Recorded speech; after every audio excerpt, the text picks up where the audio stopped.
So many of you just wrapped up watching the RNC as Republicans try to appeal for your vote this November. But just before night two got started, President Trump tweeted again his stance against mail-in voting. Tonight he said there's no way the ballots can all be counted accurately and it'll lead to fraud and abuse of the system.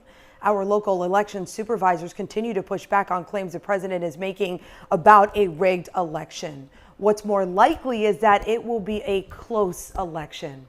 We know all about that, of course, here in Florida. And in case there is a recount this November, 10 Tampa Bay's Josh Dorwitz explains that the state's biggest counties have agreed to keep a digital copy of every ballot cast. When your paper ballot gets sent through the machine, a digital copy automatically gets made, but that copy isn't automatically saved in every county.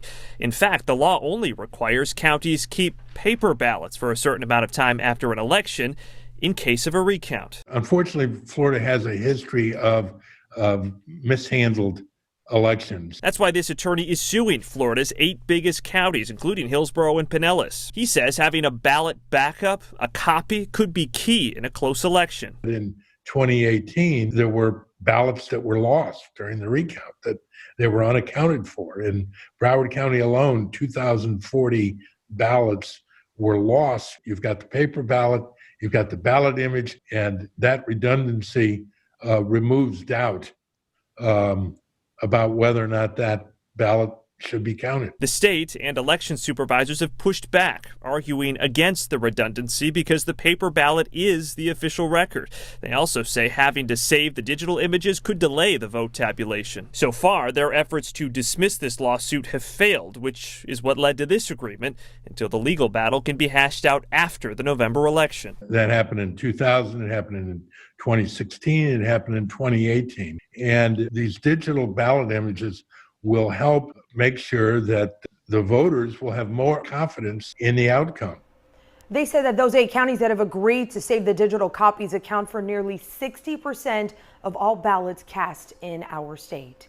Now, many states have actually held universal mail-in elections for years with very little evidence of fraud. My co-anchor Ryan Bass is here with a deeper dive into those votes. Yeah, that represents that universal mail-in voting, about a quarter of eligible voters now, Carolina. But you're right, there's just no evidence to suggest and support it would lead to a rigged election. Now, first, let's take a deeper dive on which states automatically mail ballots to registered voters. There's 9 of them, plus the District of Columbia.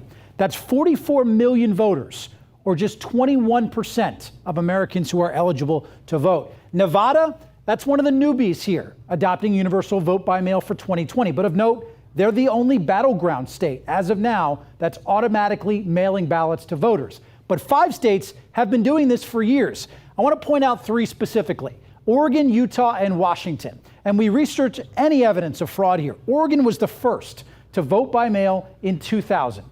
Data from 2016 showed just 10 votes out of the 2 million were found to be fraudulent. Utah, a heavily Republican state, has had 491 cases of fraud among billions of votes cast from 2000 to 2012. And Washington, their all-mail elections in 2016 and 2018, they identified just 216 cases of potential fraud. That's 0.003% of the 6.5 million votes that were cast. Simply put, Carolina, voter fraud is rare, and suggesting it could lead to a rigged election, especially for universal mail, it's just